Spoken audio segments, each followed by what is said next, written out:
wherever you are in the world, good morning, good afternoon, good evening, good night. Here we are, Bradford versus Barrow pre-game chat. And I am joined by the lovely Diana. Ooh, way up. Way up. Come on, Diane. I'm here. There we Working. go. I'm having trouble today. Oh, see that dial-up internet connection you're using again? Yeah, it's stupid Sky. Right. So, Bradford City versus Barrow tomorrow, 3:00 p.m. kickoff. And the referee is David Webb. So, looking at Mr. David Webb's stats, he's only refereed in the championship. And it seems that it has given out a grand total in 11 appearances, dished out 45 yellow cards and 1 red card. Oh, bloody hell. Yeah, bloody hell indeed. Oh, yes. Excuse my language. So, right, we've got an extreme swear word thing on here, so if it goes out. Right, so since 31st of October 2020, Bradford City have lost 1-0 against Barrow. 30th of January 2021, they won 2-1 versus Barrow. 18th of September 2021, the drew 1-all Barrow. 1st of January 2022, it finished Barrow 1, Bradford 2. The 6th of August 2022, Barrow 3, Bradford City 2. 18th of February, Bradford City 0, Barrow 1. So, Miss Diane, what is your thoughts on the game tomorrow? I think we're going to win it because, like I said on Monday, it's going to be new manager syndrome, isn't it? We're all going to want to win it. They'll want to play for him and to keep the places in the team. So I think we'll come out and win it. Okay. And what formation do you think he will play? I'm not Or quite. hopefully he'll play. I'm not quite sure at all. I think he'll probably play 2 up front, 4 at the back. I'm trying to work out now midfield, and then 4 in midfield. Or it might sort of like do about. Why am I using my hand now? Nobody can see me. Or I might do 3 and 1. You never know what he's going to play. But I think I Do might. we need to get your abacus out for you? Yeah, Oh, you're all right. I'm all right. I've been working. I've worked it out. I Yeah, know. and Harry in goal, obviously. So I've got my 11 Oh, players. yeah. Harry in goal. So Bradford City are currently 16th in the league, and we're minus 4 goal difference. And Barrow are 8th in the league with 4 goal difference and on 25 points. Yeah. So, what's your thoughts on the manager, Diane? I think he's going to do well. I've seen some of the interviews that he's done, and I think he's done really well with the interviews, what he's saying that he's going to be doing and everything. And when they've shown the bit about him doing the training as well, he has been there on the pitch telling the lads what to do as well.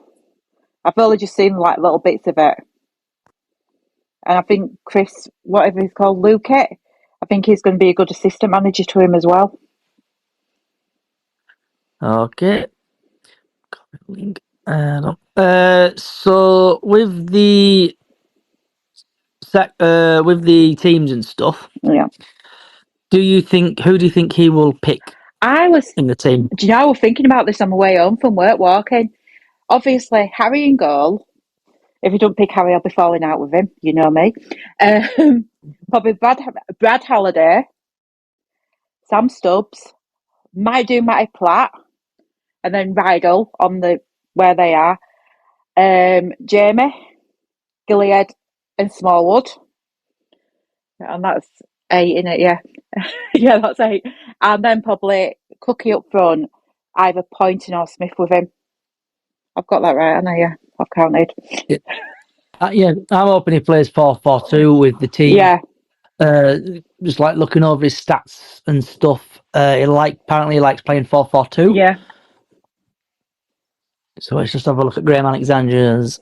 So Graham Alexander, where are we? So he's managed Preston as assistant manager, Fleetwood manager, Scunthorpe manager, Salford manager, Motherwell, MK Dons, and now Bradford. Yes. Just trying to see if it sees anything what he likes. Oh, it says his preferred formation is 4-3-3 attacking. Yeah, that'll be good. If you just free attacking, because at least then we've got somebody up front to help Cookie, to help Andy Cook. Yeah. Right. So I'm just trying to see if any team news, not team news. Yeah, see if there's any team news or anything out. So bear with me. Messages, no notifications. Let's try to see if we can find anything on the internet. I tried to have a look, but I couldn't get into TNA bit. Oh, you can't enter DNA. No, I don't So look, subscribe. no, me neither. Yeah. Come on, right. There's actually nothing. No. Let's have a look on DNA. Sports, bantams, right. Here we go. Bantams opponents. Oh, actually, no, we've got some. Bantams vs Barrow possible lineups. So, according to TNA and from Nathan Atkinson, he's going for Harry Lewis, Holiday, Matty Platt, Sam Stubbs, Liam Rydhall, Kevin McDonald, Smallwood, Gilead, Jamie Walker, Tyler Smith, Andy Cook. Platt could replace Taylor in the back four, while Alexander could go for experienced midfield in order to complete a possible front two of Cook and Smith.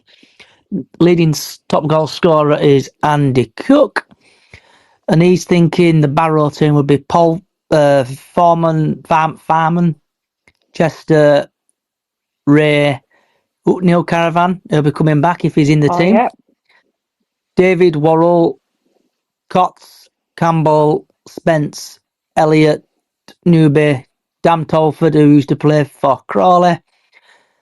Oh my lord. Emil, I can't even pronounce that. So former Bantam striker Jamie Proctor could make the squad after making a comeback from injury in last weekend's FA Cup.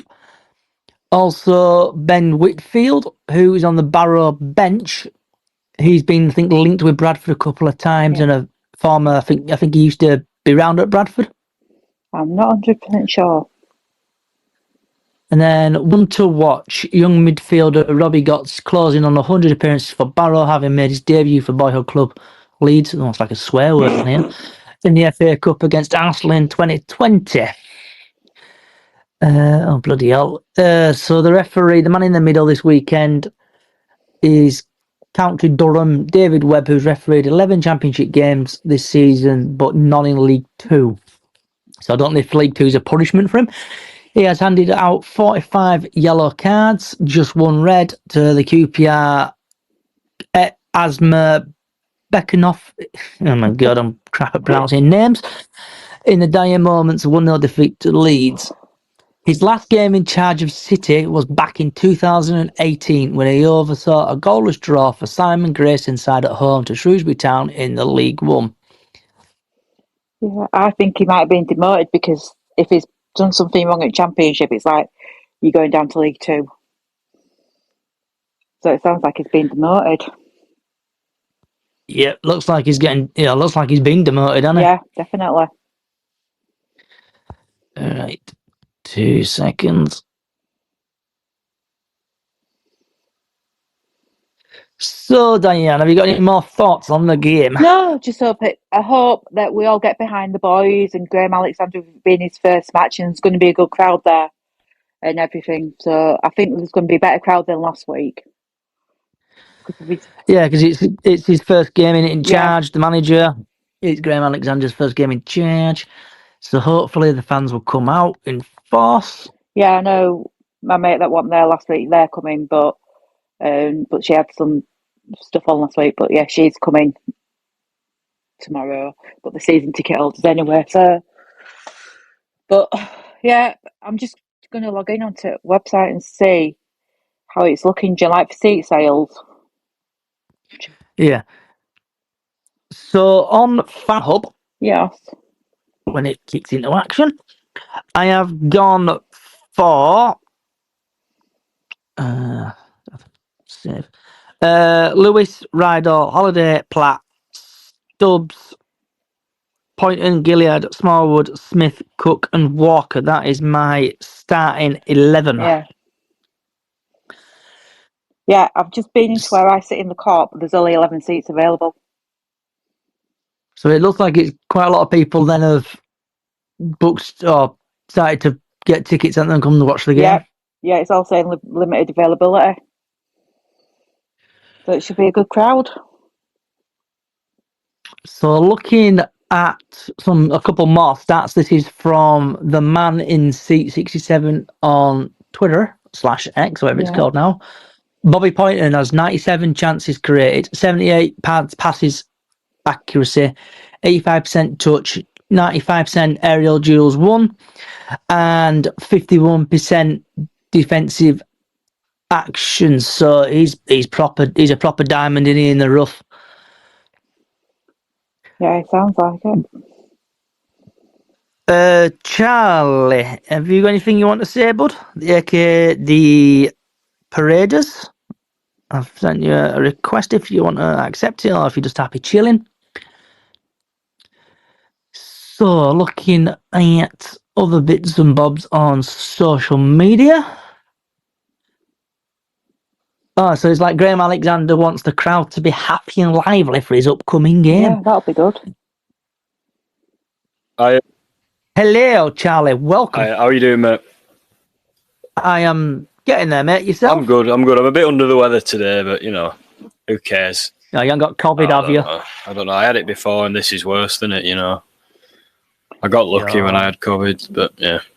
Anyway, I had it last year, and I don't want it again. But I feel like I'm getting a cold again. Yeah, there's a nasty cold going around at the moment. Yeah. Proper chesty cough. Definitely. So, what's your thoughts on the game, Charlie? I think if I'm Graham Alexander, I see like a fan base that needs exciting, and also a fan base that he probably wants to try win over as soon as possible.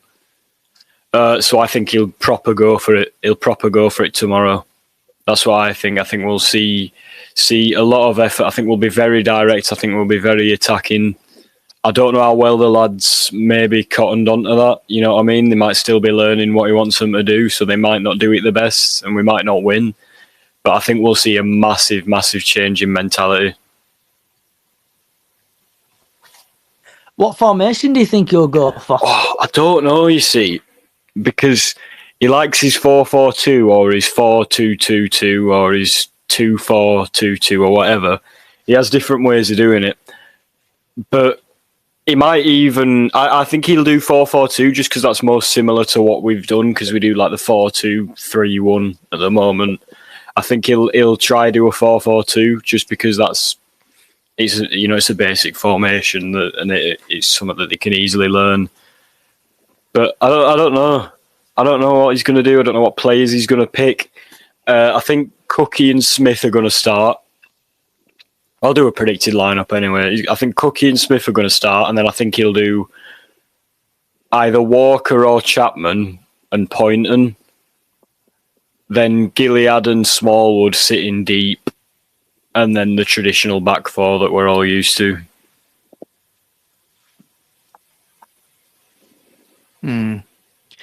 Because I hope, like same, I hope we go 4-4-2 tomorrow, and just give some players, just take the chains off. Yeah. Give them a bit of possession and just fight for the team. It's like looking at a couple of things on social media. Bear with me, scrolling up.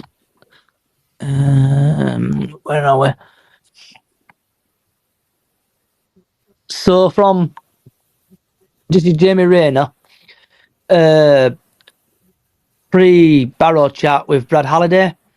GA's appointment has brought life to the club. one-to-one chat, and his caretaker period brought the squad closer together. Barrow's defeat at VP last season was discussed. So it looks like he's dragged them all in, hasn't he, and had a fairly chat about with them. Yeah. I think he's been having one-to-ones, and I think he's aware that there's some players that I think he's pointed out that the squad's a bit too big for his liking. He wants a bit more of a tighter squad, and he thinks there's probably a few players that he'll get rid of. But at the same time, he has said that he's glad that it's big because now he can come in and he's got a lot of choices and a lot of people to work with. It's not like he's stuck with a set starting 11. He can sort of play around with what he finds best. Because I think the squad is too big anyway. Yeah, I think it's too big. I think we've got a couple bits of talent, but there's say every player in the squad was like brilliant. It's just too many. Do you know what I mean? It's like we're not going to be able to play them all, and these players on loan, some of them are going to get sacrificed, stuff like that. It's difficult, you know what I mean? Because we've got some. There might be a lad that we didn't think were good. And he's seen him and thought, yeah, I like him, and maybe whoever it is might come in and look a totally different player. Stuff like that happens all the time with managers, doesn't it? So it's going to be interesting to see what sort of things he tries, what he sees in the players, and what he wants them to do. So looking at the team altogether, we've got Harry Lewis, Colin Doyle and Heath Richardson, Halliday, Rydall, Taylor, Platt, Stubbs, Hendrick, Kelly, Osidina, pronouncing that correctly.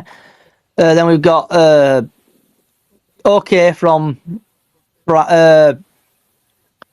Yep. Rowe, Dawson, Richardson, and then Jonathan Tompkins on loan. We've got Smallwood, Walker, Osidebe, Pattison, Gilead, Odor, East, Chapman, Kevin McDonald, Freddie Jeffries, and Andy Cook, Tyler Smith, Oliver Poynton, Daniel or Dylan Bombay, whatever you can pronounce his name. Oh, you go, okay. Derbyshire, yeah, I can't pronounce names for shit, mate. Derbyshire, Young, Adam Wilson, Ryan Tuluk, and oh my god, these are getting worse. Kistom O'Connor? She's a motherfucker. I can't pronounce, mate. I'm dismal. So who would you get rid of out of them? Like, I know obviously we've got loans in, so if we get rid of the loan players, but who would you get rid of? I don't see. The thing is, and I feel I might be in the minority here, but I feel like there's a lot of these players where we've not seen enough of them, and what we have seen, they've been all right. Like Tulloch scored. I think he scored and assisted at Newport. He definitely scored. So maybe I'd keep him. But I think we've got Tulloch, Afoka, Odwa. But I'd keep him just because he's the sort of player that he can play on the wing or in midfield. So I think Alexander would like him. But like Afoka, Tulloch, and I feel like there's more that I'm forgetting. I feel like Hughes has brought them in just because I think Hughes brought them in as a panic because he realised his system wasn't working and he'd need a few wingers. That's the way I see it. Because we didn't have Chapman at the start of the season, and when Chapman's ready, Chapman's ready. Walker, I'd keep him. Some people don't think he's good enough, but I still like him. Me. The back line, I like the back line. I think we've got good depth in the back line, but I can also see how how people might think we've got too many defenders. We've got Kelly and Taylor, and then we've got a spare right back and a spare left back. But I like having Kelly and Taylor because it allows us to switch to maybe a bit more of a muscly, physical sort of approach to the game when we need to. if they've not got the fastest players and stuff like that, for example, we can use them. But no, I don't know who I'd hound out. I think maybe I won't care if we lost the loans that we've got. I won't care at all. That's not to say they've been bad. I just feel like we've not seen enough of them for me to be bothered. Oyegoki, I think he's overhated, but he isn't. He's still not the best, in my opinion. I wouldn't mind if he went, but he's an option. Osadibi, I wouldn't bat an eyelid if he went. Apart from that, I do like a lot of the players in the team, though. It's like the great name, the Scrapman, posted messages underneath. Some could be good, I feel. Not many have tried long enough to give judgment on. So there's a few players there who've probably missed out or just couldn't get in the team. So under Graham Alexander, I think he's going to give them a chance. Yeah. And if they do shit, then they've gone. They've gone in January. He said he wants a smaller squad. So I think tell me if I'm wrong, but under Derek Adams, I think we had a squad of 24 or 25. Are you sure? I feel like we had a tiny squad, though, under him. Yeah, no, I can't. That's what I'm trying to say. We had a small team, didn't we? But I can't remember. I can't remember how many we had. How many do we have right now? Altogether, including players on loan, on out on loan. Yeah, counting them.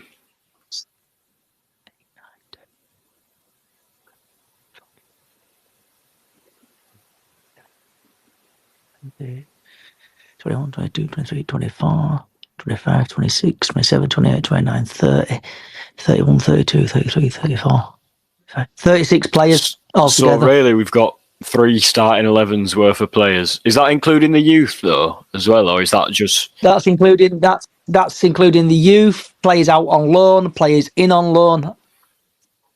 So we've got quite a big squad. So you don't have to count them again, don't worry. But I'd discount youth, and then. But we still, if you think of all the players we've got on the bench, they're still players who you could sort of see starting sometimes. You know, maybe you don't think they're good enough to start, but you know what I mean. Like, say Osadibi's on the bench, and then the next game he starts, nobody's going mental saying they didn't expect it. You know what I mean? That there's like players going in and out and rotating, and that's a good thing. Don't get me wrong, because we've got squad depth and we can approach games differently. But I don't know.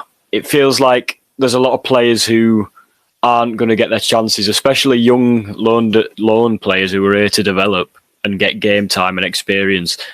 They might not get that here at the moment because there's just, there's too many players, and we might need someone, youth players can be brilliant. We all saw like Tyreek Wright and Scott Banks last season, but at the same time, they're also lacking at times, in the most respectful way possible. Like, they're just a bit too raw and they don't look quite ready. But that being said, I've not seen enough of them, Yeah, I agree with you on that. It's like last season when we had Tariq Wright, Banks and Clislow. All fantastic players. Bossing it, and now I think Banks is out injured in it. Yeah, but he's in Germany's second division, which is absolutely insane. What's that? What's that like equivalent of? Is it like equivalent of our league? He's probably like League One-ish. Do you know what I mean? But there'll be teams at the top of that league that are, probably similar to Championship teams. I don't really know how the league works over there, but he's in Germany. I don't know how good a club he's at, but yeah, he's not had a chance to do anything really. I was going to say, I've just counted Derek Adams' squad. There were 26 players or 23 players when Derek Adams were here. That was first team. Yeah, so you said 23, sorry, Diane. 23 or 25, something like that. You know me, I can't count today. Yeah, you can't count. You need your abacus out against that calculator. Yeah, it's about that, about in 20s. So should we say just call it 24, round it up roughly there. So 24 in a team compared to like 34 in a team. So that's saying that managers Obviously, from like Derek Adams to Mark Hughes. Derek Adams didn't like a big squad. Mark Hughes loved a big squad. Yeah. But now it's gone to Graham Alexander, who has now somehow some miracle need to work with these players Yeah. and kick them up their ass and get them winning. And then Scrapman's replied, I think we should reserve judgment until we see these players playing under Alexander. Agree with you there, Scrapman? Yeah, I agree as well. I mean, it's like Definitely. I'm trying to think of examples with Hughes. I mean, Cook was scoring before Hughes, but you know what I mean? The difference between players, but sometimes they'll just be a player. They'll just be a player who you don't think anything of, and then bang, someone comes in and changes everything. It's so strange. Do you think we'll get the managers bounced tomorrow? I.e., like we'll win the game, or do you think it'll just be like? I do think we'll win, but I mean, a lot of managers and players say that new manager bouncing a thing, even though I think it is. I think what the team will find is they'll be extremely motivated. Were it Halliday or were it Smallwood? I think it was Halliday that came in and said that Alexander's already changed the feeling. And I know that's the bog standard sort of stuff you hear when a new manager comes in somewhere. But I believe he will have changed the atmosphere around the club and around the lads right now. And I think that's exactly what we need. Yep, definitely. It's like someone's... Well, where have I just seen that tweet? So it looks like someone's put... Where is it?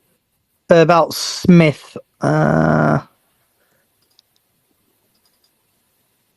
can't find it now. But it ran about Smith from that training video. It actually showed him like... Oh, here we go. So this is from TM. Just watching the inside first day. Good to see Tyler Smith out there working hard. Hope he gets his chance soon. Finishing looks sharp. Yeah, I watched that video just before I came on. Smith, and I also noticed I couldn't 100% tell, but it might have been Alex Pattison, who I saw in the background. Oliver's there now. Oliver played in one of the games that they played. I think they will have had like a five-a-side or something like that. He were on one of those, so he's been playing in training. So it is looking good. It'll be a while before Oliver, obviously, but you know, still. So in the video you posted out, am I watching Ash Taylor or Ronaldinho? Made me chuckle that. Yeah. Probably not. I'm going to play this now, but he's just look at the scale. He just skims him. If anyone's get you sent on the hashtag and you'll see it. But I've got it. Oh. I don't like Ash Taylor. I'm going to say it as it is. You'll like him. You'll like him when he starts doing that though tomorrow. Yeah, but knowing our luck, he'll do that and give it away, and then they'll end up scoring from it. It would just. I don't want to get involved, but Ash Taylor, I don't think he should be anywhere near first team anymore, unless he goes and scores a bullet header tomorrow. Or scores from a corner or something tomorrow. That's where I disagree, because I think Ash Taylor, he's obviously his technical ability and his on the ball ability is quite poor, but just his build and like his physique, I think he just, like Wrexham, if you're playing against someone who's probably going to lump it up and try head it in, Ash Taylor's your man.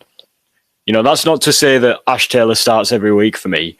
If I had to choose one player to keep and one player to not keep, Ash Taylor's going. But at the same time, that's just because of how good Stubbs is for me, and Platt. But I think Taylor is a good player under the right circumstances for me. Looking at Taylor though, do you think he's just in the team though for his long throws? I genuinely, knowing Hughes, I think that's exactly why they signed him, because I think he wanted to do a back three. And thought, he's a centre half. We need more centre halves. We can play more direct now because he can throw it into the box. But I think like the way Crawley play, for example, I hated Ash Taylor after that game. But Crawley play like the sort of football that you do not put Ash Taylor up against, because he's not the fastest. He's you know what I mean. Whereas Yeah. say Critchlow, for example, he was good with his feet. He were running around. He'd drive up forwards. Ash Taylor's essentially just a big wall, and sort of not necessarily just a wall. That sounds a bit disrespectful, but like he's there for the physical side of things. He can use his body to guard the ball and stuff like that. I do think he's got a lot to offer. It's just about using him at the right time. So going back just quickly to Tariq Wright, Scrapman again, is looking at Tariq Wright, he was shite at Salford and Hughes got him firing. Now he's at Plymouth, he's not doing as good. Good manager can get the best out of some. But on about Tariq Wright, I heard a rumour about apparently he got substituted, gave some very polite hand gestures to his own fans, and apparently he's not even in the team anymore now. That's what a rumour I heard. I didn't know that, but what I did know was that the fans, they already hate him. Know that the fans aren't the biggest fans of Tariq Wright. They really don't like him. I've seen people saying, "Oh, get him gone," or "Sell him in the summer," and it's it just makes me feel bad because he was so exciting to watch for us. So exciting, and he'd be so good at the club right now. He's the kind of player we need, and it does upset me a fair bit, to see a player like that. But at the end of the day, if a League Two club tries to sign you, and then a League One club that's about to go to the Championship, if they sign you, then you're going to go for them, Yeah. So it's like moving on now from the Bradford versus Barrow game. So I know we've gone off it already, but I'm moving on anyway. So in January, I know we've gone over it a little bit earlier, who do you reckon we need to improve the team? And do you reckon it's going to be Graham Alexander who would do it? Do you reckon that it'll stick with Gent? Or do you reckon someone else will come in like a director of football? I think they'll stick with Gent for now, but they'll probably have a view of replacing him. Also, can I add the independence groups in here? So hello, I like what you're doing. You seem very neutral, which I like. You let people give their opinions. I suggested the idea myself about doing a Twitter space for people to discuss it politely.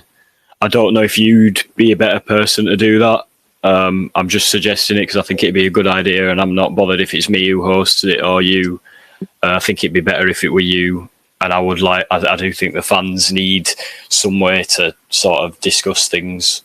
But yeah, sorry, tangent for me. But if you want to put a request in, Bud, tell us what you're here for. Because I know you've become active. I know you've been about on social media for a while. I've been keeping an eye out on stuff on social media for you, like looking at what you're posting and stuff. So if you've got time or you want to have a speak today, I'm going to say it, just shoot from the hip and tell us what you want to hear from the fans. So if you want to put a request in and we'll just let you chat, really. If you want to go, if you want to speak anything, or if you just want to stay there and listen, it's completely up to you, bud. So with the club, do you reckon, Roop, what do you reckon the problem is with the club as well? So I think the main problem with the club for me is the lack of... Oh. Am I all right? Can you hear me? It's boring. Yeah, I can hear you, mate. The main problem for me with like the club at the moment is there might be one on the inside, but from what I've seen, it doesn't feel like there's any structure or plan or identity in place. I feel like... the guy's in as a speaker now. I'll keep going anyway. I don't feel like there's any identity at the club at the moment, or like a plan or structure for a plan. There might be, but I don't think there is because I've not seen anything about it. And I appreciate things could be going on behind the scenes that I don't know about. That's fair enough. But to me, the plan constantly seems to be get out of League Two, get out of League Two. And that's fine. That's fine because we all want that. But I also think, what do we want to be as a club? What do we want our identity to be? You know, for example, as Forest Green, on a more radical example, Forest Green's identity is to be like a carbon neutral, environmentally friendly football club. What's our identity? What are we going to be about? That's what I feel like the biggest problem is for me. Yeah. Anyway, I'll let the guy speak now. Anyway. Yeah. So what? Welcome, Bradford City fans, independents. The shop floor is yours, mate. Shoot from the hip. Hi guys. Well, first of all, I'm Steve, Okay. and I'm known as Bantam1873 on Twitter. So some of you might already follow me. We formed this group quite a while ago now, but we've kind of kept quiet just to really see how things were going because there was not really anything that we could pursue at that point. And the reason we put this together was a couple of people, mentioned that they had lost a little bit of faith in the supporters group, who, I think done some good things, and felt that there wasn't a good enough conduit to the club in terms of, things that need to be changed, things not working in the stadium, all those sort of things. And we don't really want to cause any hassle to anybody, but we do want to see fans represented because they pay a lot of money across the board, and many fans have followed Bradford for a long, long time, myself included. And so what we tried to do was set up an independent fans space, I suppose, where all opinions are welcome, because that's one of the things we've seen as well is that, people get their opinions shot down just because it doesn't go with the status quo. And for many, many, many months, years, Ryan Sparks has been lauded for what he's done. But I think that over the last, I'd say 12 months, there has been cracks starting to appear as fans have become frustrated. I don't think that the on-field performances have helped. But then the things like the logo, the membership, the loyalty point system. And I personally felt that, these are things that the supporters board should have gone after to challenge the club on. I don't think there's anything wrong in constructively challenging the club on behalf of supporters on things that affect them. So we've tried to basically kind of remain neutral. There's obviously lots of differing opinions. Some people have described the fan base as divided right now. But I think that, there has to be a conduit and an effective conduit where fans can actually kind of express, constructive criticism that the club then has an opportunity to act upon. I'm not into kind of personally insulting people like Ryan Sparks, etc., nor, any of us wanting to do that. I think that the guy has a very, very difficult job, very difficult. But I have to question, why, we've got a club that was, when Rupp was in charge, was, basically challenging for the championship, and we've seen, factually, we've seen decline. And there doesn't seem to be any kind of plan or nothing that's relayed to supporters to address that.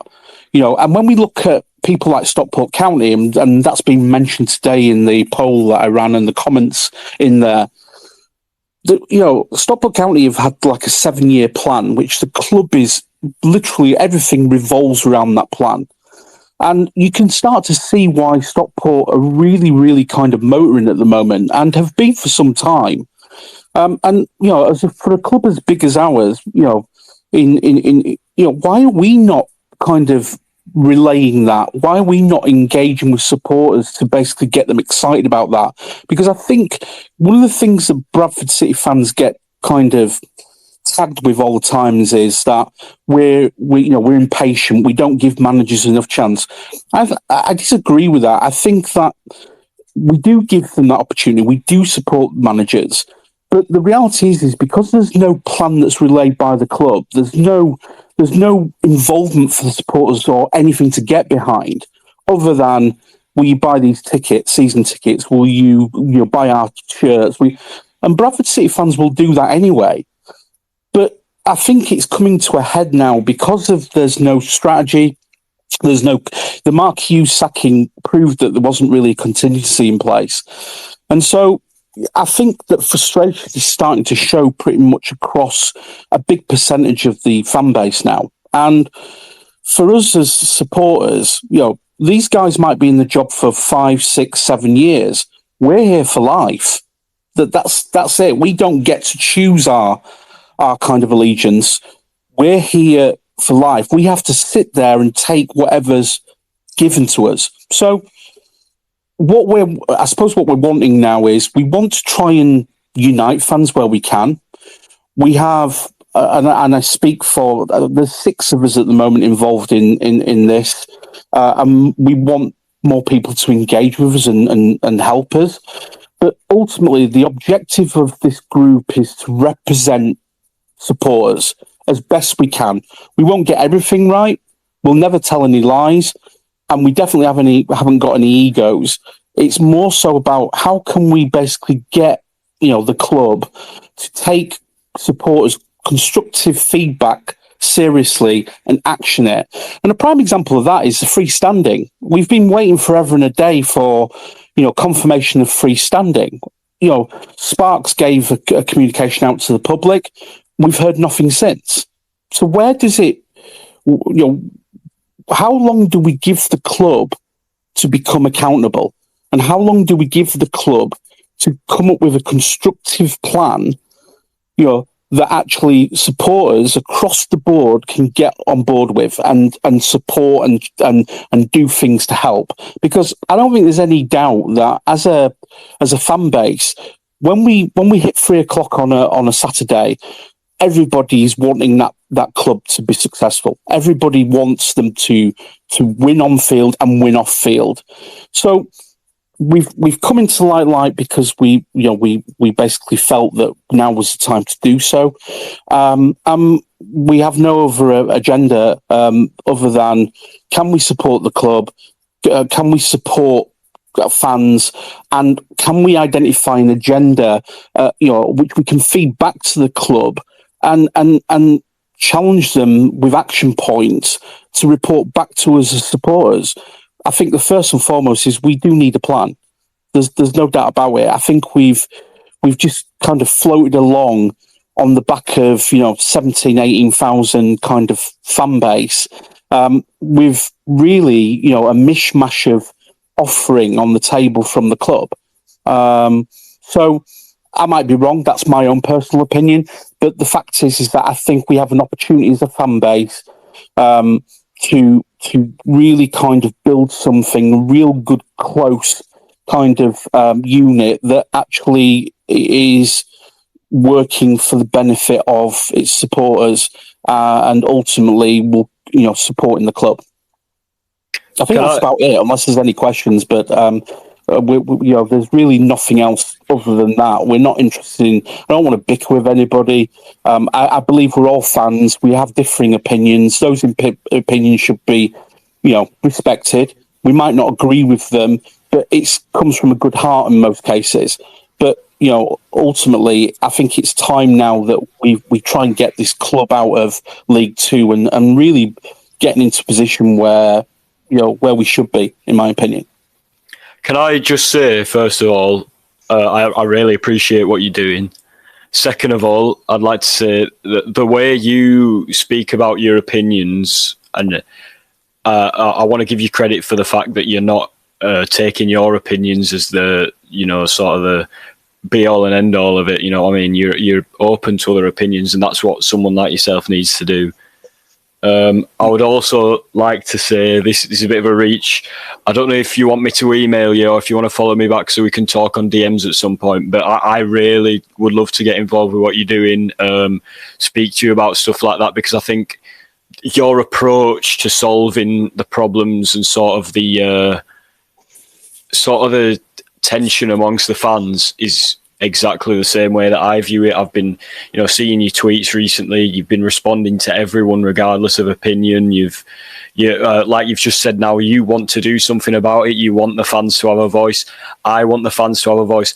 I disagree with some of the fans. Yeah. Some of the fans disagree with me. Yeah. But at the same time, we can't all sit and argue about it forever and ever. We need to not only sort of lay out, right, these are the facts and these aren't the facts, so that we can get people believing certain things. Not that sounds really wrong. That sounds like I'm trying to influence people. But, sort of if someone says, I don't know, I'm interested to learn more about the funding of the club, then we can find that out and sort of supply them with the details that they need. Stuff like that. I think that's kind of what we need at the moment. And someone who can sort of bring clarity to the fans, not just about what a solution is, but how we can solve it. And also, I think a massive, massive thing is we need to come together and work out what the problems are. That's what I think. Go on. I'd agree with that. I think, I was in two minds whether to do that poll today because, there's some people who are in the middle. I gave two options, but really the exercise there was I see bit part comments on various different Twitter threads, and I wanted to try and just identify, because how can I build an agenda if I don't really know what the issue is? And to do that, you've got to understand both sides. Some people respect and support heavily Ryan Sparks right now. Some people don't. But I think that some of this is of the club's own doing, if I'm being honest, because let's face it, the communication levels have significantly dipped. It's, most of the communication that comes from the club now is to sell things or to give us, some nice content about the players. The video that they did today was really, really good. I enjoyed it. But ultimately, there is really no engagement from the club about, okay, these are the challenges that we have. This is our plan. Give us your feedback. What do you want to see happen? And I think that that's part of the problem. But if we as an independent group start to then dismiss opinions or pick and choose the opinions that our supporters raise, then we're really no better than anybody else. We're just literally picking and choosing, cherry picking the things that are easy to answer rather than the difficult ones. And I think that today's poll and the comments that have been made have been really interesting. I've learned a couple of things today which I didn't know, for one thing. And I think that's part of the problem is because fans, not everybody is religious on Twitter or Facebook, etc. And then sometimes they're not aware of these things. And so they vent their frustrations because they've not heard of anything or they're not up to speed. And I think that's got to change. And I think as fans, we have a duty to try and make sure that happens as well, that we're kind of spreading, the message that, look, we're all united. We want to basically kind of, see our club do well. These are the things that there's a challenge. And the club needs to respond with, all right, guys, this is the plan. This is what we're going to try and do. This is a 7, 8, 10-year plan. And our objective then is to get back to Championship or Premiership football. So, and some of that might seem like a pipe dream at the moment, but, the reality is that we're spending £500,000 on the ground. We've got maintenance issues all over the place, and we don't know the effectiveness of the commercial deals that have been in place. We don't know whether they're contra deals or cash deals that will support our budgets. Nobody knows. All we see is, well, we've got a new partner. Great, fantastic. But what benefit is that to Bradford City, and will it help? This space was downloaded via spacesdown.com. Visit to download your spaces today. Because, kind of change our infrastructure or enhance our infrastructure and enhance match day experiences? Will it help our disabled fans gain better access to the ground? Can we solve the problem behind the cop when we're basically letting people out? These are all kind of really important to fans at the moment, as well as the on-field stuff, because that's important as well. But I just want it to be a group that there's no egos, there's no shiny kind of roles like director of communication, because that's all a load of rubbish. Just a group of fans who love the club, who want what's best for it, but are prepared to basically kind of challenge constructively when we need to challenge, And what we want to do is try and understand what actually fans want, because I know that people are upset, with Rupp, but he's a businessman. He's made an investment. He bought the club, and fact is, he's decided that he doesn't want to be there every week. Fine, but Rupp out, fair enough. But we need another buyer, and we need to basically kind of understand what his plans are for the club. And I don't think anybody knows at the moment. Would you be free? Go on. Sorry, would you be free, Charlie and Steve? Would you be free on Tuesday about 7:00 next Tuesday? Yeah, should be. We're planning to run a space anyway, which we want just an open space, so I can combine whatever you want to do. But I kind of just want fans to be able to kind of voice their opinion without, being disrespected or shot down. But because that way, the only way we're going to basically be able to form an agenda of what we do moving forward is by understanding truly what fans want. And it can't be the self-agenda stuff, It's got to be kind of like the bigger picture stuff that affects all fans and what they're unhappy about at the moment, or what we need to address. That's my opinion. Can I just say, first of all, I'm not free Tuesday, Wednesday, Thursday, or the weekend. So I don't know when you want to do it. I'd love to be there, but obviously don't break your back so I can be there. Do it when you want to do it. And yeah, absolutely. I do think, I don't know what to call you. I'll call you Steve because that's your name. Steve, I really, really do like the idea of a space. That's something I've been thinking of for a while. And I think you should absolutely do it, because we need I've had enough of sort of not the opinions, because everyone's entitled to an opinion, but more so the fact that it always kicks off on my Twitter, on my timeline. It's always kicking off. There's always arguing about what the opinions are. I do, obviously I do to an extent care what the opinions are, as would anyone who has opposite opinions to me would care about my decision, because ultimately we all want to agree. But I think we're at a point where that's not going to happen as it stands. Let's go try and sort of find out what fans want to find out, establish what facts are, and then we can all sit and discuss on a space not only our opinions, but what the facts are, with evidence of what the facts are. And then we can, we can do things about it, because I'm not doing this to voice my opinion, but just as an example. I'm not Rupp out, and I'm going to see everyone leave instantly now. No, I and that's just because of what I believe and how I believe sort of the club to work. And I like, people believe stuff about maybe he don't put enough money into the club. I don't think that's the case because of how financial fair play, etc. works. But at the same time, a good example there is, why don't we do the digging and find out how the financial fair play works, and why, if I'm right, that's the case, and if I'm wrong, then I can learn why that's not the case. That's just an example using my opinion. I think that's the sort of thing that we really should be doing as a fan base. But obviously, you as the figure here, and sort of you're gonna be sort of carrying something that's very big to the club at the moment, and that's just, in my opinion, I think we should all sit down, and if someone's Rupp in, someone's Rupp out, establish what it is about Rupp, and how he works with the club and how the funding works and stuff like that. And then with Sparks, for example, I think that's a much more subjective thing, because it's not like, did he give us money or is he allowed to give us money, stuff like that. And that's why I think education might be a thing, and that makes it sound like I'm trying to say people who have different opinions to me need educating.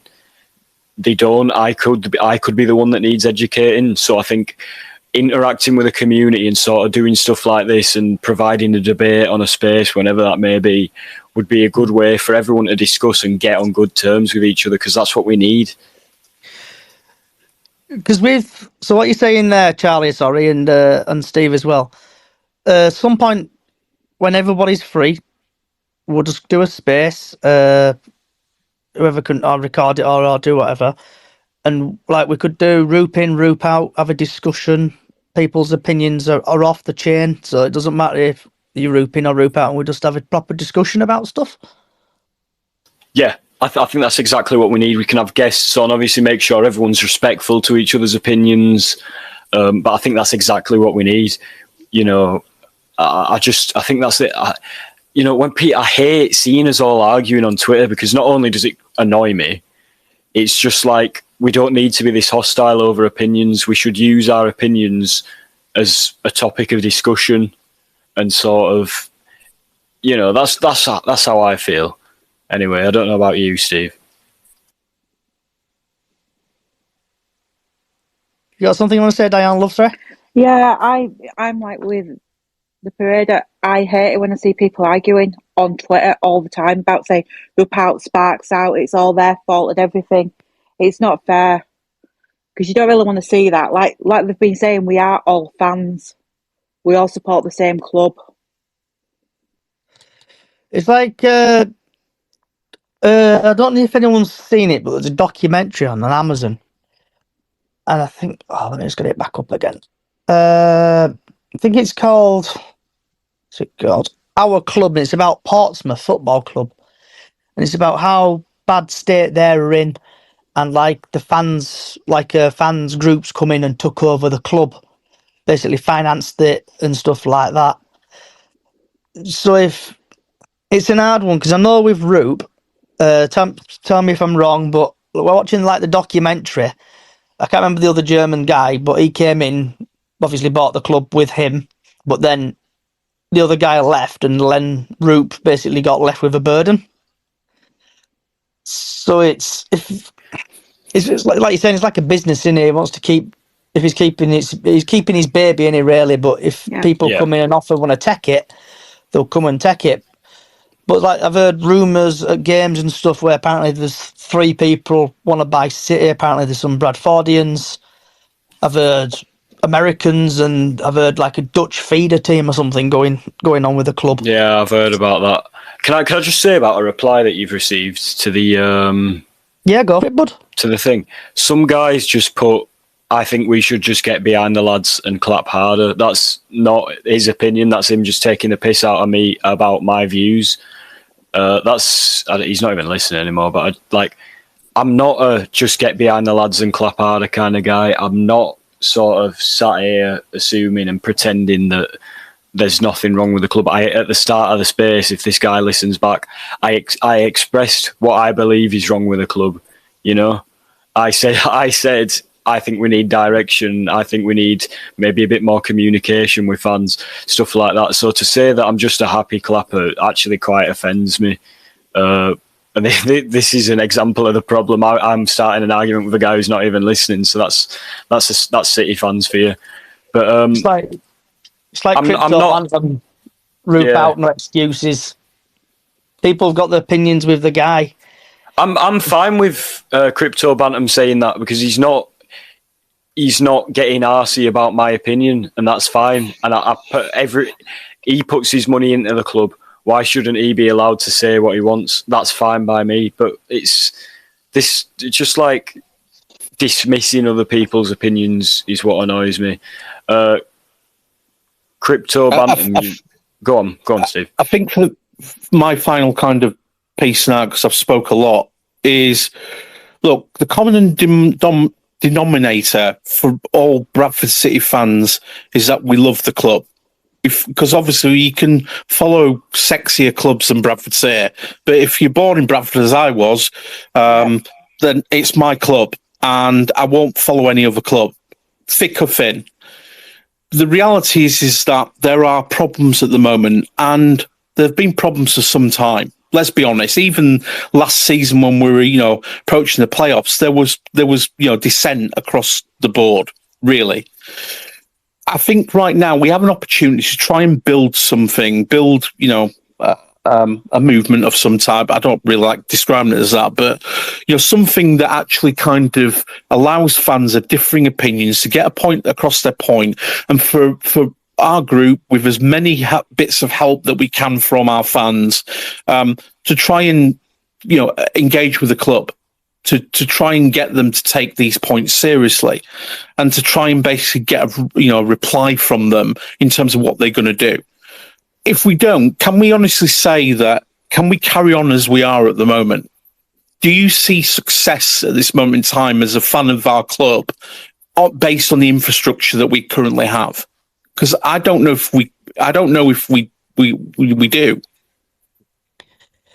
I think my personal opinion on the infrastructure is just that, and I can totally understand the Sparks stuff, because what I say in my opinion, and I'm going to say why I'm wrong as well, which might sound contradictory, but just listen before everyone cries about me.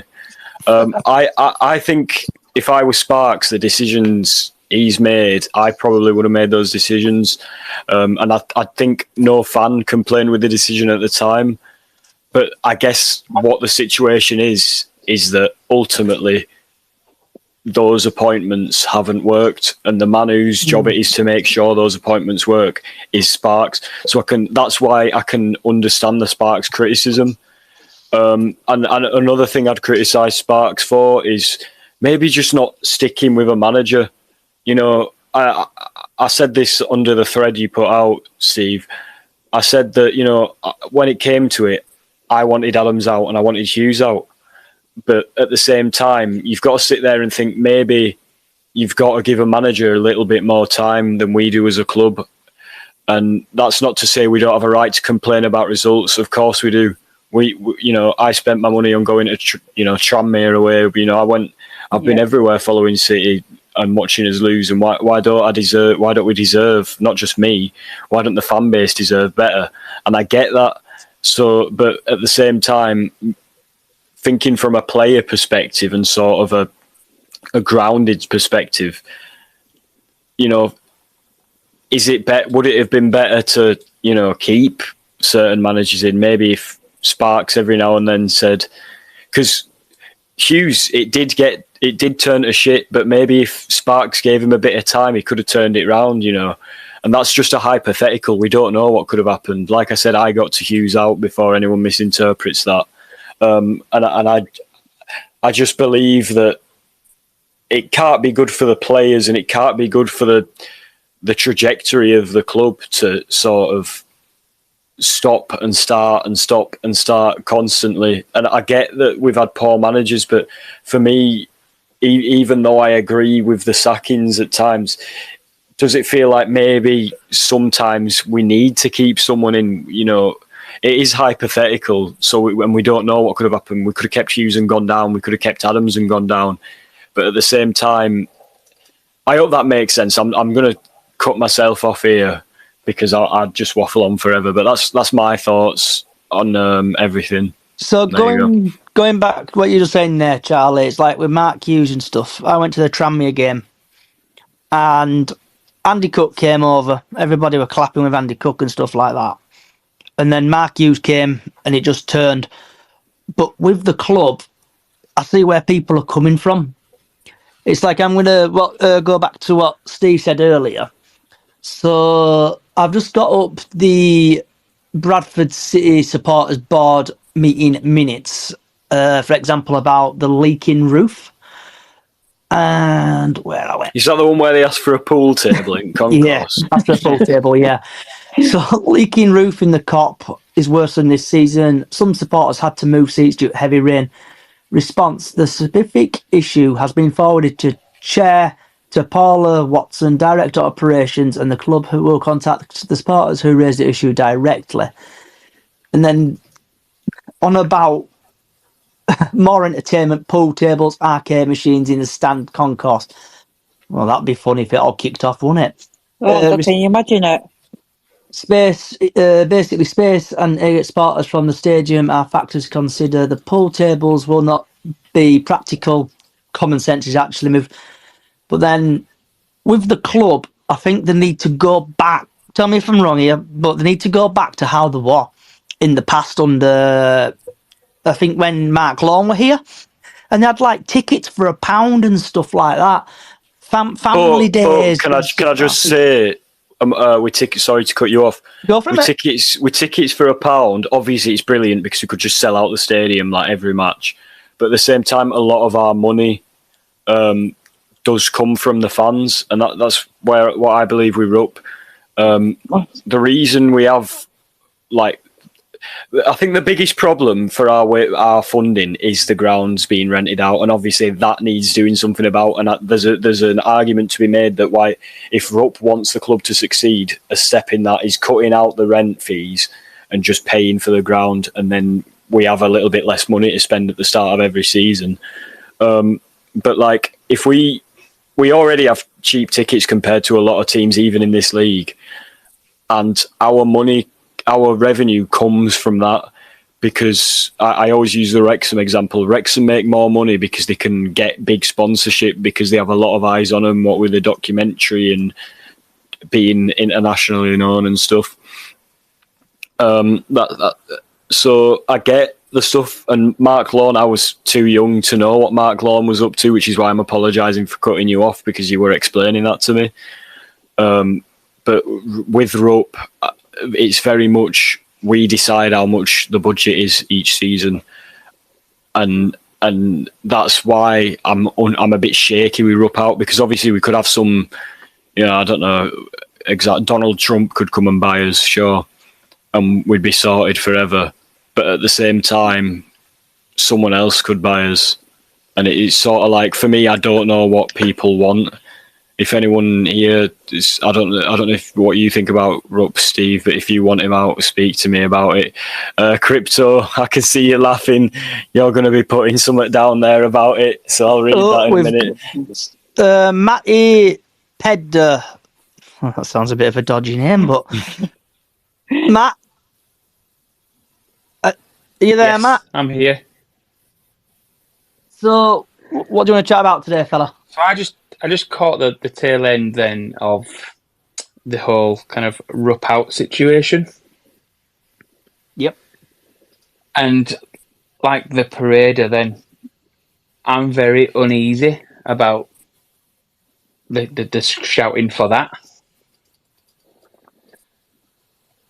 And there's a couple of reasons why. The first one is, I think we're all forgetting a little bit that in his defence, he was duped into buying the club. Yeah. He was sold a real dream by a charlatan with the idea and the premise that he would have to stump up some money initially and have very little input or investment, and would see a return on his investment as we grew throughout the leagues. And I think on that, he gets a very hard kind of pushback from some of our fans.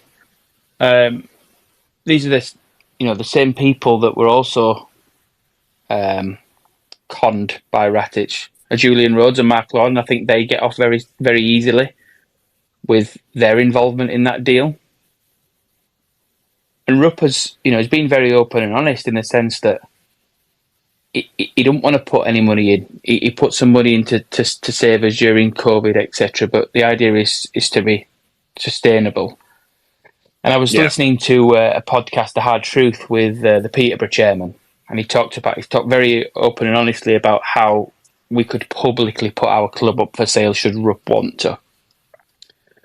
But the whole WAGMI deal as well, I think, goes under the radar. WAGMI offered Rupp and the club well in excess of what the club is worth and what the club is valued. And Rupp decided to turn that down. Rupp could have quite easily sailed off into the sunset with a truckload of money very easily. And he decided to turn that down because he didn't believe that those people, WAGMI, would be able to look after our club. And I think we're very quick to pull him down for not investing. But he hasn't done anything that he wasn't prepared to do. Does that make sense? Yeah, it's like with WAGMI and Crawley, looking at the current league table, under their ownership, they're 14th in the league. And we're 16th. Yes, we are. but I also think that's probably more to do with the manager that they got in. Let's pick no bones about it. In terms of the ownership and the stewardship of Spark, which again, I'm not somebody that's a Sparks out fan. That's a different conversation. I don't think there's many people, or if they are, they would probably be in the minority. And again, I'm open to having that conversation. But we brought in under Sparks 2 managers, which on paper were very good appointments. Mm-mm. They had very good budgets. They failed as managers to get the best out of the team. Hughes last season, we were in probably a bit of a what's the word I'm looking for? Probably a bit of a false position, really, with the performances that we put on the pitch because of the exploits of both Cook and Lewis. And then for some reason, rather than just making some subtle amendments, he wanted to rip up this idea and go with a 3-5-2 or a 5 at the back, which, there is precedent for teams being successful playing that and getting out of League Two. And then, a lot of the fans, obviously, we're against that. We've seen the turmoil that's created in kind of this unbalanced squad, this bloated squad, as Graham Alexander's talked about. And again, I think that Sparks there gets some kind of undue, in my opinion, some undue kind of venom because he allowed it to happen. But at the same time, we'd have all been up in arms if we'd have known that Sparks were saying, no, you can't have this player, no, you can't do that, and getting involved, just like they did with Jeffrey Richmond. So I think actually, for somebody that's come in, we're commercially better off than we have been for a long time. Yep. There's lots of stuff going well for the club, and my final point, because I appreciate I've spoke quite a bit. People, I think, forget about Julian Rhodes and Mark Lawn and whatnot, and how many managers the Rhodes family actually went through before we got lucky with Parkinson. So going back to your point about Ryan Sparks, Yes. I think looking on Google, he got appointed in 2018, roughly. So in charge, we had between 2016 and 18, we had Stuart McCall. Yes. 2018, we had Simon Grayson. 2018, we had Michael Collins, head coach.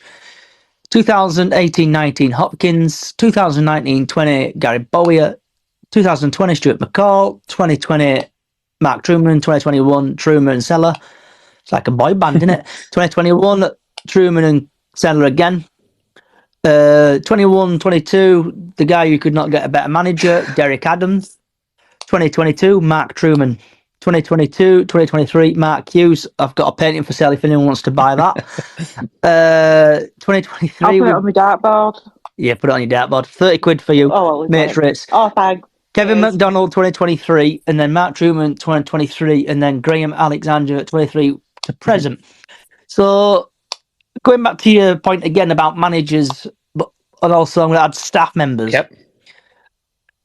Since, I think, like staff members, I reckon they've been changed quite a bit since managers have taken over. It's like Mark Truman's like been round like a bad smell. Yeah. So, hang on. Let's just go back to how you started that conversation, because you mentioned. Wait. Can I ask you a question as well? Wait, I'll wait until after. Yeah, no, sorry. of course. Interrupt. You started that by saying Sparks has been here since X time. He actually only took over the season that when McCall was sacked and Truman. So that's the only period he's been in charge of managers. Stuart So we Stuart McCall say was 2018-19 then, were it? no Or 2018? No, 2020, wasn't it? Because it was the COVID year when we sacked McCall, wasn't it? Is that when he came in 2020? I thought it was 2018. So Sparks took over the season that got curtailed by COVID, because his first announcement was offering Stuart McCall an extended contract, and then very quickly got rid of him. And there is some stuff behind the scenes with all that people can't talk about. Then he appointed Truman and Sellers in interim position until a new manager could be found, and by sheer luck, Mark Truman and Sellers did really, really well. But towards the end of the season, then we found out that they weren't going to take us forward. So he relieved them of their duties, but they were a very shrewd appointment in one sense because of the cost initiative around all that. And then he brought in Adams, and Adams on paper was an unbelievable signing. You know, experience in this league, just got Morecambe promoted. We bought him out of his contract, and he came. We also had Turnbull at that time, which as a club we decided to go in one direction, but Adams, given his history, given his experience, given his kind of profile, said that's not what I want. I want to be in control, blah, blah, blah, blah, blah. So we turned our back on Turnbull. It didn't work out under Adams. And then we brought Mark Hughes in. And that's where we are at the minute. So people talk about the managers. I'm not sure, Conor Tellers and Mark Truman, nobody saw them doing really well that first time. Although after the Newport game, the results quickly declined. But we weren't in fear of being relegated, so there was no point making a knee-jerk reaction there. Wait until the summer, bring somebody in, which is why we got Adams. Can I just ask a double-barreled question? Of course. So, so first of all, everything you said is 100% right down to the detail what I believe, because and I am going to get opinionated here. I've tried not to be, but because one, it's based on fact, yep, and it's not subjective, and two, I just agree with it. Right, and then my questions for you is, I think personally, I believe that what the one thing the club needs is an identity and a plan. And I spoke about this earlier, so sorry for the people that have been in here a while because it's going to feel like a broken record a bit. But I think we need an identity and a plan, and there might be one privately, but I think it would reassure a lot of fans to know that we had one. But for me, sacking and hiring and firing isn't the best way to do things. But more importantly, it's not a sign that we have a plan, and it's not a sign that we know what we're going to do. And regardless of what you thought about managers, I think we can all agree that hiring and firing is not the answer. And even if, Alexander could lose his first 2-3 games, whatever, is that a sign? If we sacked him, it doesn't represent him. Mm-hmm. And that's just an example. Obviously, if we were bottom at league at Christmas, he'd be gone. But, what I'm trying to say is that it doesn't fill me with confidence that as soon as form turns and the fans turn, that's it for a manager. That's exactly what it is all the time. And I feel like, to me, it doesn't shout. One, it doesn't shout that Sparks has bollocks, which, I do like Sparks, so don't take that wrong. But it's not a good look for a guy that's under criticism to sort of do that. Well, so I was wondering, first of all, would you agree with that revision and what I've said about hiring and firing? And in fact, no, that's it. I was going to ask about hiring and firing separately, but it sort of goes nicely into one question. So there you go. So, thank you for the question. So this is about kind of, do I agree with that vision that we don't seemingly have a vision to kind of put out to our fan base, and also that if you do agree with me, or whatever, do you think we need one? Do you think that's the problem at hand? Okay. So firstly, thank you for recognising that I speak about fact, and I try very hard to stick to the truth. I take a lot of emotion out of it. It'd be very easy as a fan to get carried away. And I'd like to go on record to say as well, I wasn't a fan of getting rid of Mark Hughes. I don't agree with hiring and firing managers, and I think it's very hard to build a vision and build a plan if you are hiring and firing managers. Yeah, so I agree with that. What I would say though, and this is where probably a lot of fans will turn against me, I would imagine, or maybe say some stuff. But I think as a fan base, that word toxicity has been spread around previously. But as a fan base, we have to take an awful lot of responsibility for that hiring and firing culture. And the reason I say that, and there might be some shocked faces, but the reason I say that is because our club, as it is at the minute, in the hands that it is at the minute with Rupp, for example, is based on sustainability. Is based on this idea that we Absolutely. sell a lot of season tickets. If Sparks had have stuck with Mark Hughes and didn't make a change, you can already see on the likes of this platform and on Facebook and so on and so forth, the amount of people saying, "Oh, I'm not going to sign up next year." And what they don't realise is, if we don't sell the season tickets in the volumes that we currently sell them at the ridiculously low price they're already priced at, we don't get out of League Two. So 100%, 100%. So when we're talking about vision and an identity, yes, it's great to have a clear idea of how we want to play. That's the reason that Graham Alexander was, according to his records and the information that I've read about him, is the reason he was removed very quickly from MK Dons, because as a club, MK Dons went, we want to play in this particular way, and he wanted to play in a way that just got results. And I know it went a little bit wrong for him, but that's not a representation on him, given his experience and his history elsewhere. Yeah. Where we are failing massively as a club is that we're in League Two. And we have a stone around our neck, which is the cost for the stadium. And I've got some information around the idea around the stadium. If people ever want to hear that, I'm happy to share it.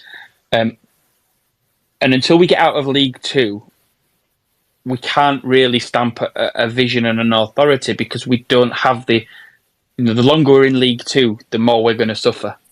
And the quicker fans are to get on people's backs because it's not going the way that it's going, the knee-jerk reaction is going to come. Do I think we'd have got relegated under Hughes this season? No. Do I think the way he was performing would have got us into the playoffs and things like that? No, I don't this season, but there was clear signs that he'd realised the formation at the back hadn't worked. But by that time, I think it was too late. So, it's a bit of a limbo. Should he have gone? Should he have not have gone? But I think the reason Sparks made the decision to remove him is because you saw the toxicity from the fans, the booing and all that kind of stuff. And these are the people that pay our players' budget. So on about like you're saying there about the fans booing and stuff, it's like everyone here pays their well-earned cash, in the words, to be entertained. And going to games and like playing negative football, passing round the back, it's just boring the hell out and the annoying, and just passing around from the back and not attacking, and just you go and score. Well done, you've scored. But then Mark Hughes goes, the chains come off, and the team are completely different. I totally agree with that. What I would say is, under Parkinson, it was horrible to watch. We passed it 2 or 3 times. It went to McArdle and he hoofed it up front.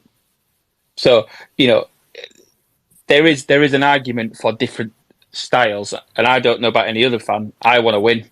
I want to win and get. And if we win every game 1-0, absolutely. And you can't please every fan when it comes to play style either. But I just think that we can't really.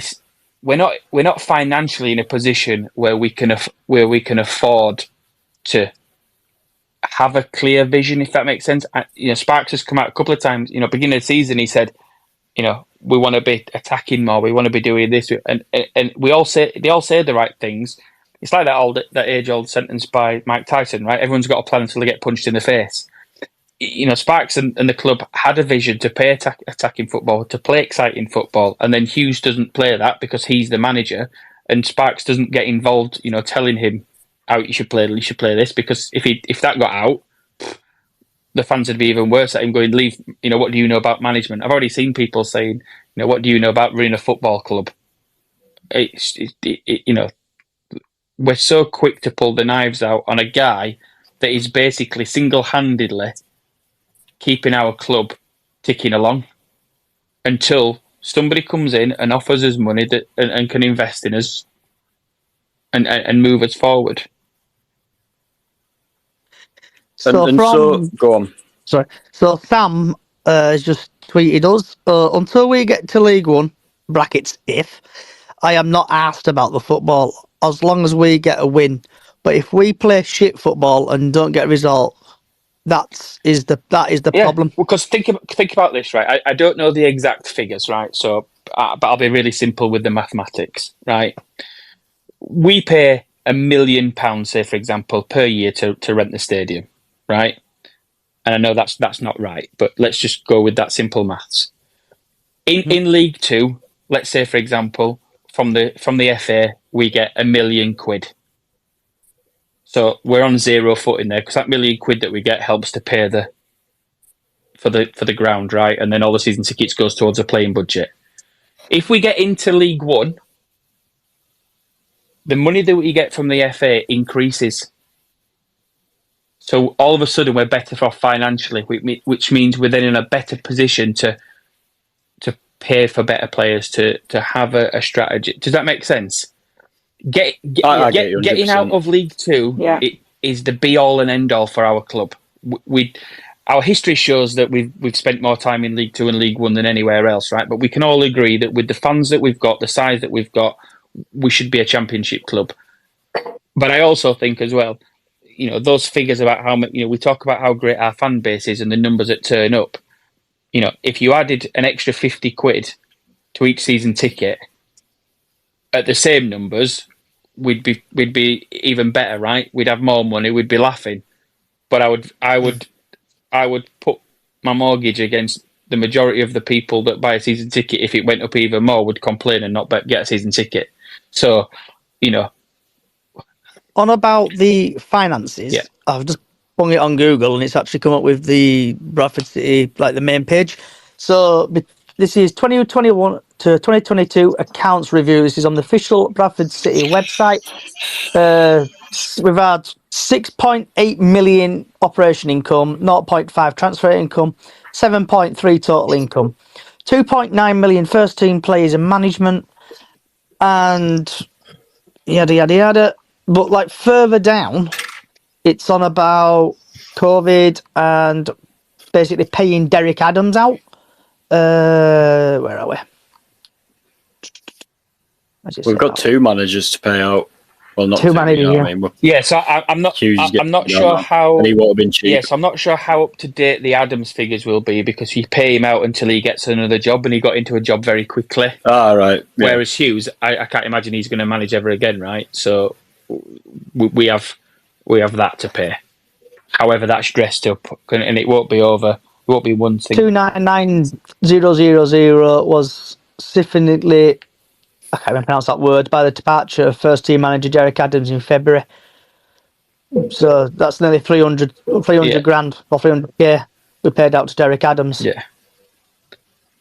So, Matt, again, everything you've said I can get behind because you speak on fact, like I've said. And you've spoke about what the fans could do to sort of improve things, or how a fan-focused way, not necessarily how that's the best solution, but you know what I mean? You've said how increasing prices would help and stuff like that, or how the fans fund it, blah, blah, blah, blah, blah. That makes it sound like I'm calling you boring when I say blah, blah, blah, but you know what I mean? So do you think there's anything from a club side that the club could do better? Or maybe Sparks or Rupp? What do you think could be improved on the club side, not the fan side? Oh, there's a lot. Go on then. So I'm not somebody that is able to, through work and family commitments, I'm not able to make away games. I know that there's often this big hoo-ha about loyalty points and how that works, etc.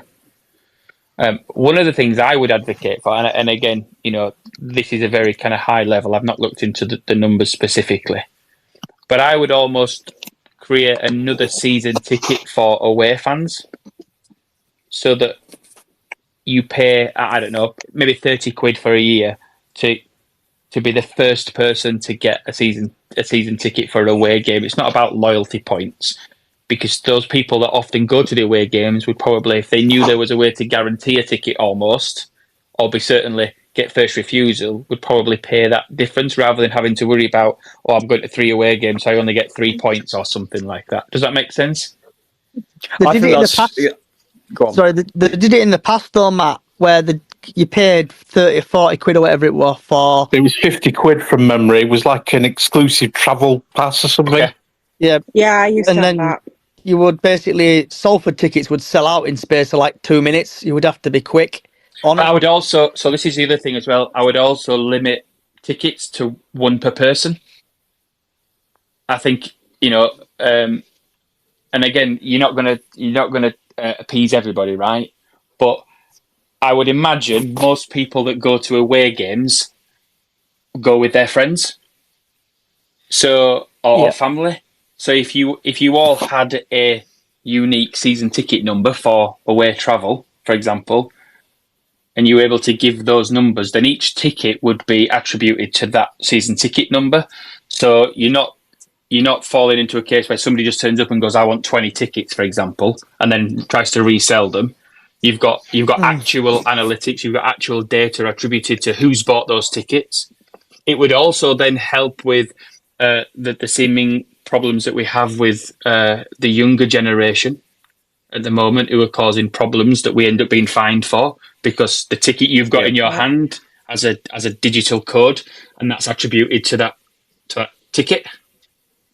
I think the problem though with it would be, Bud, is if like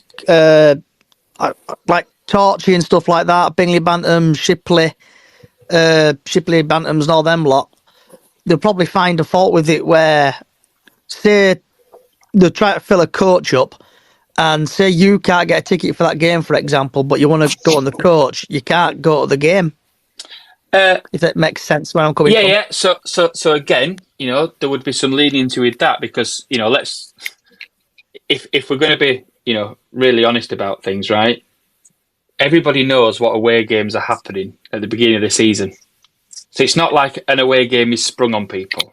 So with a little bit of planning, a little bit of foresight, you could probably work it with a group like Bingley Bantams, if that makes sense. You could probably work out that.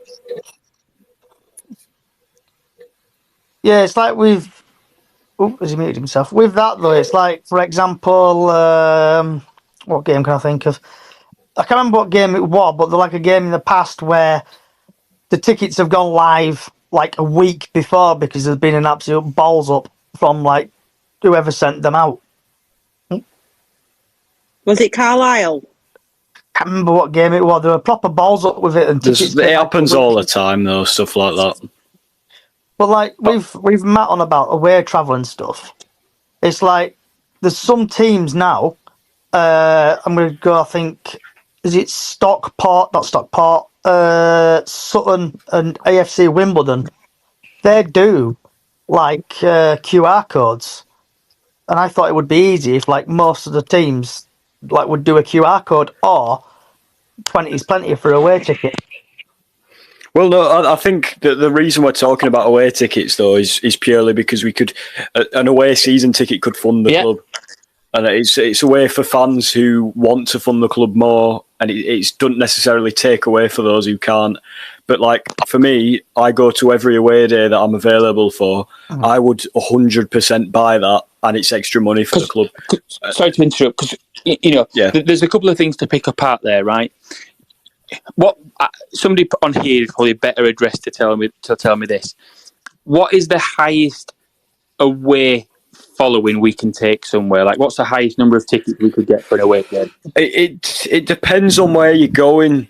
You see, I'd say on average, probably it changes depending on the club and how much they want to give us. But sometimes 1,500, isn't it? Really? Yeah. So sometimes 2,000 if you're very, very lucky. So you'd probably say, right, you would have to, as a club, again, not everybody's going to be happy, but you'd have to limit the number of these away season tickets that you could offer, because you can't sell another 18,000 of them, because then you're back to square one, right? Yeah. And there's a way to kind of offer them out as an early bird to certain people based on the current loyalty factor. Do you know what I mean? Like, you wouldn't just open it up to all fans to buy this away season ticket loyalty scheme, because I might go and buy one and be able to buy it really quickly, and I've never had a away ticket in my life, for example, whereas you've just mentioned there you try to go to lots. So based on loyalty points, you would offer it to certain people firstly, and then you cascade that down until, say, I don't know, a maximum of 1,700 are sold. Then what you're doing is you're limiting the competition for a ticket. So you're up against 1,500 people to be able to buy one ticket, as opposed to up against the 18,000 that could try and get a ticket based on loyalty points or whatever. So there's potential legs in that. The other thing, cup games. Rather than cup games going on sale, there should be a very specific, let's just say, for example, the Wickham game. That when that cup game is, right? So you could sell you could sell to season tickets in advance. So people who have a season ticket could have their own seat. And you could offer that as a solely people with season tickets have got, I don't know, 3 days to buy a ticket. But you can only buy a ticket for your own seat, right? And then, because I've got a season ticket, I sit 2 rows behind the dugout, bang on the halfway line. I love my seats, unbelievable. If it's a cup game, though, if I'm going to Valley Parade, I want to sit in my seat. But if that goes really quickly, I'm a bit put out then. I'm like, I've got to sit, somewhere different. But if I've got 3 days to purchase that seat, for example, well, if I don't purchase it within those 3 days and then it goes, I can't really complain. Does that make sense? Yep. I think that's a very simple thing that they could roll out. That would, we're only in one cup at the minute, but for next season, for example, that's something you could roll out very easily. That's not a cost to the club, but can show some kind of commitment to the fans that want to sit in their own seats, apart from people in Midland Road or the Cop if they're not opening those, and which I appreciate. Then it becomes a little bit of a, but then those people that are having to be relocated should at least get the second wave. So, for example, the main stand, I should get 3 days or 2 days or whatever to purchase my seat.